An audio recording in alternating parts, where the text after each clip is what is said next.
Sekaligus menganalisis semua One Piece chapter 1118. Sebelum kalian menikmati video reviewnya, jangan lupa klik tombol like-nya ya. Ayo, udah belum? Like dari kalian akan menambah semangat Mimin untuk memberikan informasi mengenai One Piece pada nakama Opler sekalian. One Piece chapter 1118 mendapatkan judul Menjadi Bebas, di mana judul kali ini merujuk pada Bonnie yang berubah menjadi sosok paling bebas di dunia, yaitu Nika.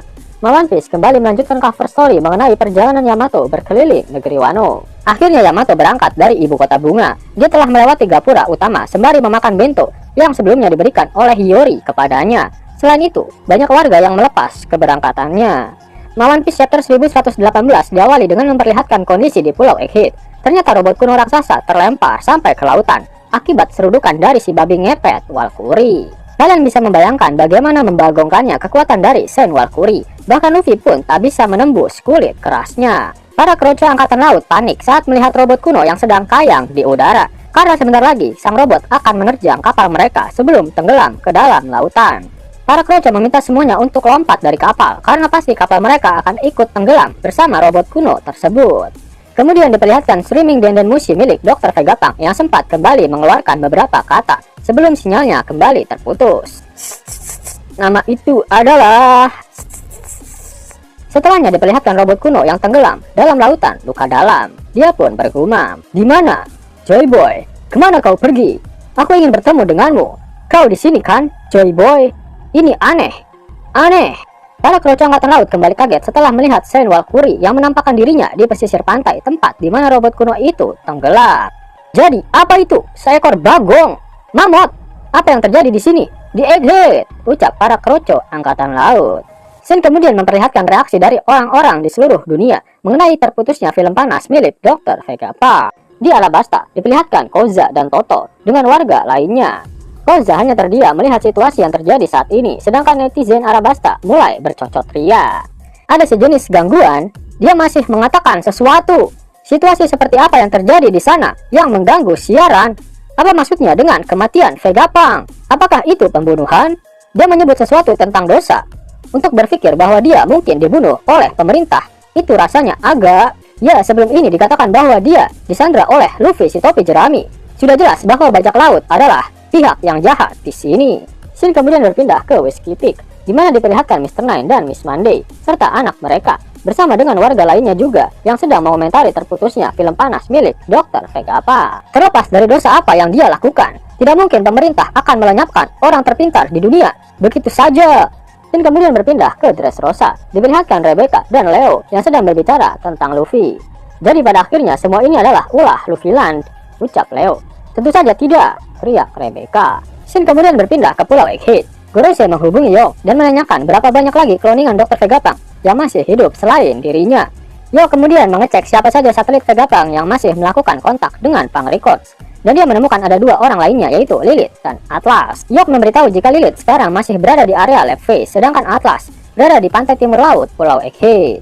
Setelah mendapatkan informasi itu dari Yok, terjadi podcast di antara para Gorosei melalui telepati. Salah satu dari kakek Sugiono bertanya apakah mereka harus menghabisi kedua satelit Vegapunk itu. Kemudian Saturn menjelaskan jika Punk Records dirancang untuk terus berkembang, bahkan setelah Stella meninggoy. Pertumbuhan Yok memiliki keuntungan bagi mereka, sehingga tidak perlu ada jenius yang lainnya. Yap, ada yang menarik karena Yok tak mendeteksi keberadaan dari Edison. Padahal dia juga masih hidup dan sedang berada di ruang kontrol awan area Lab Face. Sepertinya Edison akan menjadi kartu as untuk menyabotase Yok di Pulau Egghead. Dan kemudian berpindah ke pesisir pantai timur laut Pulau Egghead. Kapal raksasa Elbaf akhirnya berlayar dan para kroco angkatan laut berteriak ketakutan karena kapal mereka bisa ditabrak oleh kapal raksasa Elbaf. Luffy, Dory, dan Brogy yang sudah sampai di pantai langsung melompat naik ke atas kapal raksasa Elbaf. Kru kapal Dory dan Brogy senang melihat kedua kaptennya itu baik-baik saja. Luffy menyapa semua orang yang ada di atas kapal, dan Bonnie senang melihat Luffy yang akhirnya sampai juga di sana. Luffy sangat terkesima ketika melihat kapal milik raksasa Elbaf yang sangat besar. Dia lalu menanyakan apakah Usopp dan Chopper ada di kapal ini juga. Adegan kemudian memperlihatkan kapal milik angkatan laut. Para kroco marin bersiap untuk mengejar kapal raksasa Elbaf. Mereka tak akan membiarkan para raksasa itu lolos, apalagi mereka memiliki banyak kapal perang yang bisa digunakan. Para kroco angkatan laut menyadari jika para raksasa itu terlalu tangguh untuk dihadapi. Namun yang lebih penting saat ini bagi mereka adalah keadaan dari Vice Admiral Doll dan Vice Admiral Bluegrass. Bonnie mengubah wakil Laksamana Bluegrass dan Doll menjadi gadis kecil. Bahkan si base weapon yang ditunggangi Bluegrass juga diubah oleh Bonnie, memungkinkan kapal Elbaf untuk berlayar. "Terkutuk kau, Bonnie!" teriak Doll. "Aku merasa malu dengan ketidakberdayaanku saat ini. Kemampuan yang sangat di luar Nurul," teriak Bluegrass. "Bukankah akan menjadi masalah besar bagi kalian jika aku kabur, marinir?" tanya Bonnie pada para angkatan laut tersebut. Oimo terlihat menertawakan Kashi yang babak belur setelah dihajar oleh Vice Admiral Doll. Luffy langsung menghampiri mereka berdua untuk temu kangen. Oimo berkata jika dia juga sudah tak sabar untuk bertemu dengan Luffy. Di sisi lain, Sanji menghubungi Nami melalui Denden Mushi dan menginformasikan keberangkatan mereka serta menanyakan kondisi Nami di atas sana. Nami kemudian menjelaskan keadaan mereka di atas. "Kita juga akan segera berlayar. Berkat Edison, kita akan bisa mencapai laut.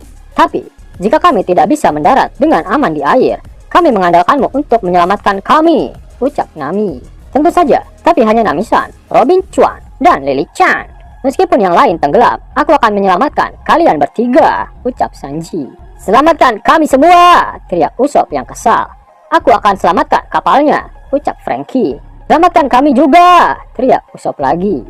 Beberapa raksasa kemudian menyadari ada sesuatu yang terbang mendekat ke arah kapal mereka dari Pulau Egghead. Sanji menyadari jika sosok itu adalah salah satu kakek Sukiono. Pastinya mereka akan datang mengejar. Di dalam kapal raksasa Elbaf, ternyata Luffy sudah melahap seluruh makanan yang sedang disiapkan oleh koki raksasa. Sang koki pun berkomentar, "Oh, hei, kamu Luffy si topi jerami kan?" Para ketua bilang, "Dia makan banyak, jadi pastikan masaknya banyak. Aku hampir bawa ini keluar, jadi maaf, aku beneran butuh makan sekarang. Tolong buat lebih banyak," teriak Luffy yang kelaparan. Ya, kamu beneran makan banyak," ucap sang koki raksasa. Sementara Luffy melahap seluruh makanan yang ada, burungnya Saint Mars menembakkan laser beam dari mulutnya ke arah kapal raksasa Elbaf. Para raksasa berusaha melindungi para manusia kecil di kapal mereka. Lalu 3 raksasa menahan serangan Mars menggunakan perisai mereka. Namun kapal tetap terbakar. Raksasa lain bergegas untuk mencari air dan berupaya agar apinya tidak sampai membakar layar kapal mereka. Di sisi lain, para Kroco Marine terkejut ketika melihat wujud dari burungnya Saint Mars. Di dalam kapal Elbaf, Sanji dan yang lainnya mengungsi ke tempat yang lebih aman. Dia berterima kasih pada para raksasa karena sudah melindungi mereka. Bonnie juga berencana untuk memindahkan ayahnya dan juga Vegapunk. Jika tidak, maka mereka akan terbakar. Atlas selalu menawarkan diri untuk melakukannya. Di sisi lain, Dory dan Brogy juga berkomentar mengenai burungnya Saint Mars. Jadi, mereka benar-benar tidak akan membiarkan kita lolos. "Monster sialan itu," ucap Brogy. "Salah satu dari mereka bisa terbang. Dia akan mengejar kita kemanapun kita pergi," ucap Dory. "Tidak satu pun dari kalian yang akan lolos. Tidak satu pun," ucap burungnya Saint Mars. Tiba-tiba terjadi gempa bumi. Para Kroco angkatan laut panik karena mereka baru saja mendengar tentang ini melalui pesan dari Dr. Vegapunk. Apalagi saat ini permukaan air laut terlihat naik. Ternyata penyebab gempa itu adalah Luffy yang berubah menjadi mode Gear 5 dalam wujud raksasanya. "Oke, perutku kenyang sekarang. Aku siap. Datang dan lawan aku," teriak Luffy. Luffy menyapa Bonnie, namun Bonnie memanggilnya dengan nama Nika. Luffy terlihat kembali bingung karena Bonnie memanggilnya lagi dengan nama itu. Di sisi lain, Dory dan Brogy malah menari ketika mendengar irama dangdut koplo yang terdengar dari genderang pembebasan milik Gear 5 Luffy. "Hei, ini adalah irama pesta," ucap Dory. "Bodoh, jangan cuma menari. Kita harus padamkan apinya," ucap Brogy. "Ayo, kau mau hajar pantat mereka kan?" ucap Luffy pada Bonnie. "Itu mustahil buatku, karena bentuk itu," ucap Bonnie. "Aku nggak ngerti gimana kekuatanmu bekerja, tapi aku merasa kamu bisa melakukan itu," teriak Luffy. Diperlihatkan kilas balik ketika Bonnie pertama kali bertemu dengan Luffy di Pulau Egghead. Tepatnya ketika Bonnie menanyakan wujud putih milik Luffy dalam poster buronannya, dan Luffy menjawab jika itu adalah wujudnya ketika dia menjadi bebas. Bonnie kemudian menggunakan teknik distortion future miliknya. "Distorsi masa depan. Masa depan? Di mana?" teriak Bonnie. Kemudian kilas balik kembali diperlihatkan, tepatnya ketika Kuma bersumpah di depan makam Jinny untuk membesarkan anaknya. "Aku menjadi paling bebas," lanjut Bonnie. Ya, ayo Bonnie," teriak Luffy. "Aku melakukannya," teriak Bonnie. Kali ini diperlihatkan Bonnie raksasa dalam bentuk Nika dengan pose yang sama seperti Luffy di sampul One Piece volume 106 bersama dengan Luffy raksasa yang menggunakan Gear 5 miliknya. Luffy tertawa seperti pertama kali kita melihat Gear 5 di Onigashima. Transformasi Bonnie persis sama seperti Luffy, yaitu awan putih mengambang di lehernya, rambut keriting berwarna putih, pakaian putih kecuali bagian hasinya, dan matanya dengan pupil berbentuk cincin. Para angkatan laut dan raksasa terkejut ketika melihat mereka. "Apa itu?" Wah, ada 2 Nika, teriak para raksasa Elbaf. Apakah itu raksasa berwarna putih? Tanya para angkatan laut. Valkyrie dan Jupiter merasakan kehadiran aneh sehingga mereka bergegas menuju ke kapal Elbaf. Luffy dan Bonnie siap menghadapi Mars. Mars hanya terdiam melihat 2 Nika yang ada di hadapannya. Ayo pergi, teriak Luffy. Siap, teriak Bonnie. Di panel terakhir chapter kali ini diperlihatkan robot raksasa kuno yang kembali aktif di bawah laut. Dia di sini, ucap robot tersebut. Ya, benar-benar chapter yang sangat membagongkan. Apakah ada yang kecewa ketika Bonnie juga bisa berubah menjadi wujud Nika, yang bahkan penampilannya sama persis dengan wujud Nika Luffy?